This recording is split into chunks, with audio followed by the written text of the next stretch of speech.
Chapter 15 some natural phenomena.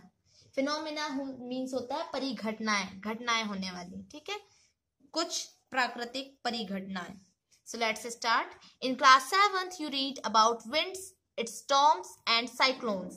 You learned that cyclones can cause a lot of damage to human life and property. You also learned that we can protect ourselves from these destructive phenomena to some extent. In this chapter we shall discuss two other destructive natural phenomena. These are lightning and earthquake. We shall also discuss what steps we can take to minimize destruction caused by these phenomena.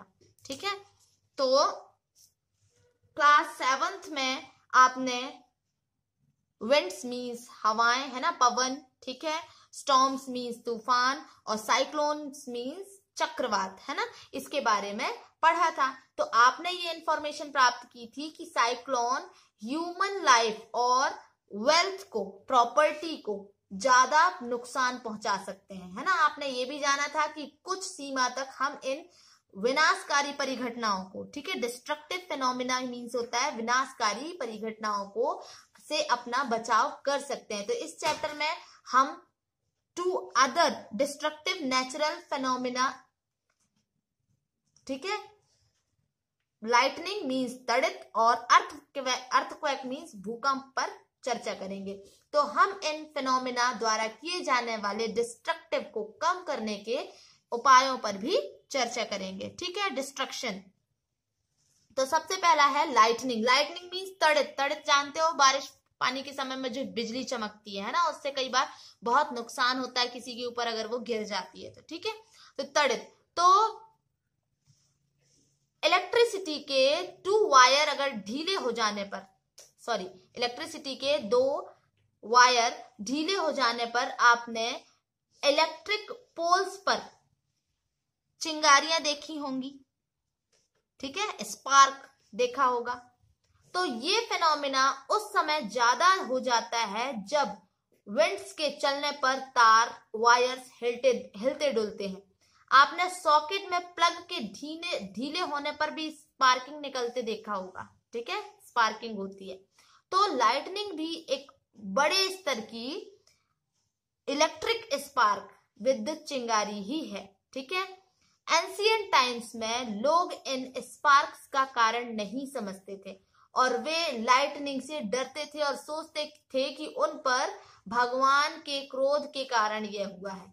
अब actual में हम यह जानते हैं कि clouds में आवेश के एकत्रित होने से, means lightning is caused by the accumulation of charges, ठीक है, इकट्ठा होना, एक्यूमुलेशन चार्जेस का, आवेशों का, ठीक है, बादलों में, तब उससे लाइटनिंग उत्पन्न होती है। तो हमें लाइटनिंग से डरना नहीं चाहिए, लेकिन इन डेडली स्पार्क्स से अपने बचाव के लिए प्रोटेक्शन भी रखनी चाहिए, ठीक है, प्रिकॉशंस बरतनी चाहिए हमें, ओके। तो the sparks that the Greeks knew about, sparks जिनके विषय में यूनानी जानते थे। तो 600 BC से भी पहले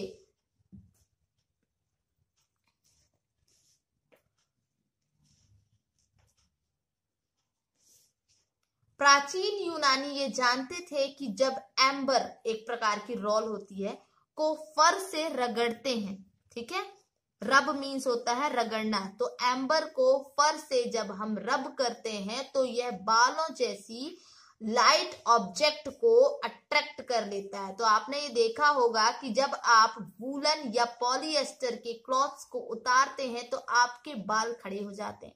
आप अभी भी देखते होंगे ये चीज, है ना। तो यदि आप अंधेरे में इन क्लॉथ्स को उतारते हैं तो आप चट चट साउंड के साथ स्पार्क तक देख सकते हैं। हाँ, ऐसा होता है, ठीक है। तो 1752 में अमेरिकी साइंटिस्ट बेंजामिन फ्रैंकलिन ने यह बताया कि लाइटनिंग और आपके क्लॉथ से प्रोड्यूस स्पार्क एक्चुअल में एक फिनोमिना है, ठीक है। लेकिन इस रियलाइजेशन को, है ना, साकार होने में या ओकर मीन सामने आने में 2000 ईयर्स लगे। तो यहाँ बूझो कहता है कि मुझे तो आश्चर्य है कि उन्हें इन सिमिलरिटीज को फाइंड करने में इतने ईयर्स क्यों लग गए, 2000 ईयर्स। तो पहेली कहती है कि साइंटिफिक डिस्कवरीज बहुत से लोगों के लंबे समय तक हार्ड वर्क का रिजल्ट है। ठीक है, तो इलेक्ट्रिक चार्जेस के नेचर को समझने के लिए चलिए कुछ एक्टिविटी करें, लेकिन इससे पहले उस खेल को आप याद करें जिसे आपने कभी खेला होगा, जब आप प्लास्टिक के स्केल को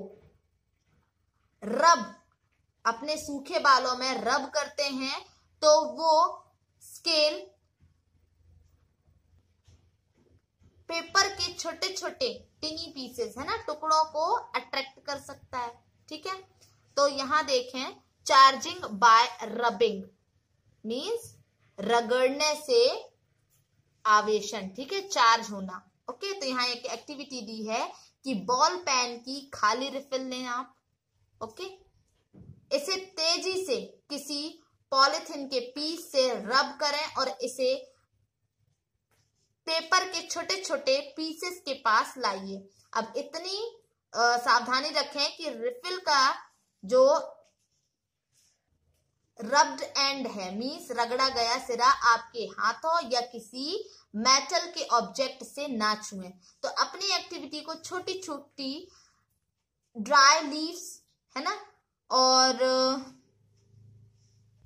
हस्क मीन्स भूसा, और मस्टर्ड सीड्स मीन्स सरसों के दानों के साथ दोहराइए और अपने ऑब्जर्वेशन को नोट करें। ठीक है, नोट करने के लिए यहाँ टेबल दी हुई है नीचे। ओके, तो जब प्लास्टिक की रिफिल को पॉलिथीन के साथ रब करते हैं तो यह कुछ इलेक्ट्रिक चार्ज एक्वायर्स मीन्स होता है अर्जित कर लेता है। इसी प्रकार जब प्लास्टिक की कॉम्ब को ड्राई हेयर से रगड़ते हैं या रब करते हैं तब ये भी कुछ इलेक्ट्रिक चार्ज एक्वायर कर लेती है। तो इन ऑब्जेक्ट को चार्जिंग या चार्ज्ड ऑब्जेक्ट्स कहते हैं। ठीक है, तो रिफिल और प्लास्टिक के कॉम्ब को चार्ज करने की प्रक्रिया में पॉलिथीन और हेयर भी चार्ज हो जाते हैं।